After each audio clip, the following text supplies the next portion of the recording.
एक पुरानी हवेली है जिसमें कोई साल पहले राजा महाराजा रहता था, लेकिन अब वो वीरान पड़ गई है क्योंकि उन राजाओं के वारिस देश छोड़कर बाहर जा चुके हैं। अब उस हवेली को मरम्मत की जरूरत है। इसके लिए शासन के नोटिस के अनुसार संपत्ति के मालिक को सूचित किया जाता है।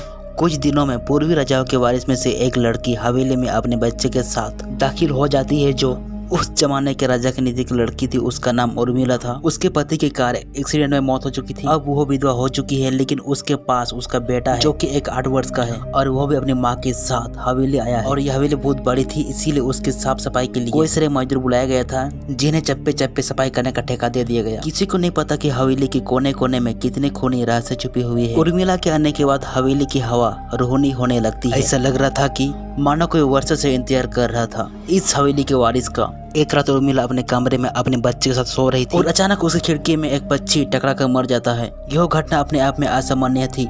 पक्षी टकराते ही उर्मिला की नींद खुल जाती है और जब उर्मिला लाइट जलाकर देखती है तो वो डर से जगने लगती है, क्योंकि उस कमरे की खिड़की से एक पक्षी फंसा हुआ था और उसके शरीर से खून की बूंदें फर्श गिर रही थी। नजारा इतना भयानक था कि वो अपने बच्चों को उठाने नहीं चाहती थी, लेकिन यह उर्मिला हिम्मत करके उस पक्षी को खिड़की से बाहर फेंक देती है। लेकिन उसके बाद उसे रात भर नींद नहीं आती है और वो सुबह तक जगे रहती है। दरअसल उर्मिला जानना चाहती थी कि यह किसी की शरारत तो नहीं है। सुबह होते ही वो अपने यहाँ काम कर रहे मजदूरों से जाकर कहती है कि रात को मेरे कमरे की खिड़की पर कोई पक्षी आकर टकराया था और वो तुरंत मर गए वहीं पे। क्या तुम लोगों में से किसी ने ऐसा हरकत की है? क्योंकि पक्षी खुद ब खुद तो खिड़की से नहीं टकरा सकता।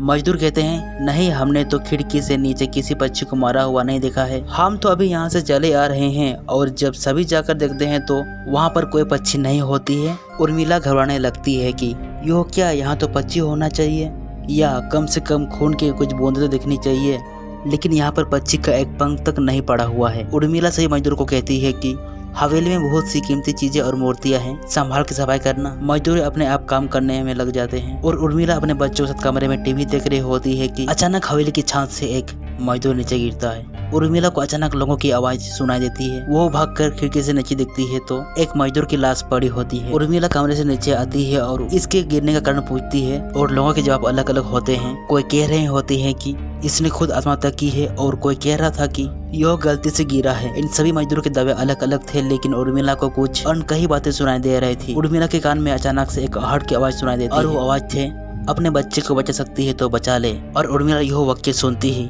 अपने कमरे की तरफ भागने लगती है, क्योंकि कमरे में उसका बच्चा अकेला टीवी देख रहा होता है। जैसे उर्मिला कमरे में पहुंचती है तो उसका बेटा खिड़की से कूदने वाला होता है कि उर्मिला उसका पैर पकड़ लेती है और खिड़की से लटक जाता है। उर्मिला पूरी ताकत से उसे ऊपर खींचती है, लेकिन उसका बच्चा फिर भी कूदने की जिद कर रहा होता है।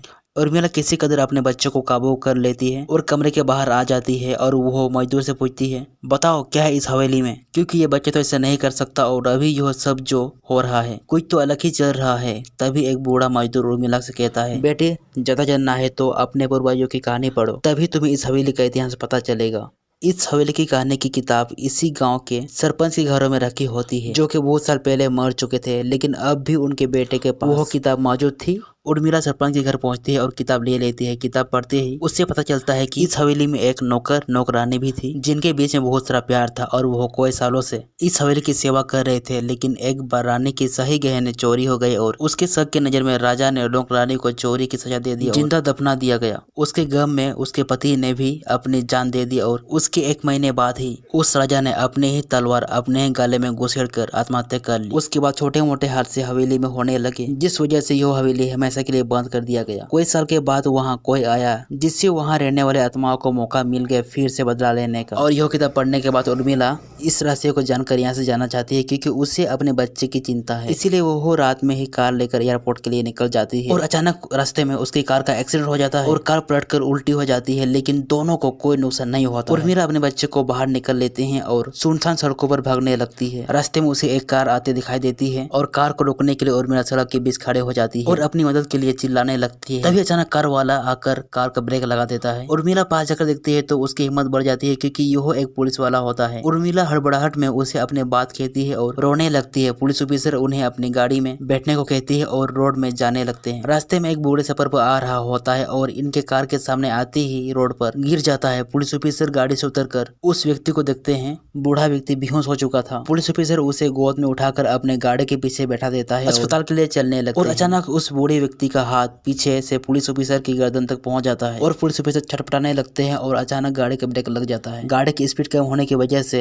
कार वहीं पे खड़ी हो जाती है और पुलिस ऑफिसर अपने गन निकलकर उस बूढ़े की तरफ निशाना लगाकर गोली चला देता है। उस बूढ़े की सिर में 4 गोली लगने से भी उसकी जान नहीं जाती है। उर्मिला और पुलिस ऑफिसर दोनों समझ चुके थे कि यह कोई भूत है। भूत को देखते ही उर्मिला अपने बच्चों को लेकर बाहर निकल जाती है और इसी बीच पुलिस ऑफिसर भूत की पकड़ से अपने आप को छुड़वाने में कामयाब हो जाते हैं। पुलिस ऑफिसर के बाहर निकलते ही तीनों बाहर रोड से भागने लगते हैं। कुछ देर भागते हुए उन्हें सड़क के किनारे जगमाते हुए लाइट दिख रही होती है। पुलिस ऑफिसर उर्मिला से कहती है कि मैडम यह एयरपोर्ट है, जल्दी चलिए। उर्मिला अपने बच्चों को लेकर एयरपोर्ट के अंदर पहुंच जाती है। एयरपोर्ट पहुंचते ही उर्मिला की जान में जान आ जाती है क्योंकि पुलिस ऑफिसर की बहादुरी की वजह से उसकी और उसके बच्चे की जान बच गई थी। लेकिन उस हवेली में भूतिया ताकतों का आधिपत्य अभी तक बना है और इसी के साथ इस खूंखार हवेली की भूतिया कहानी खत्म हो जाती है और उर्मिला अपने बच्चों के साथ एयरपोर्ट से सीधा देश छोड़कर चली जाती है। तो दोस्तों कैसे लगी हमारी खूंखार हवेली भूतिया कहानी को लेकर आपकी राय कमेंट करके जरूर बताइएगा। तब तक के लिए जय हिंद।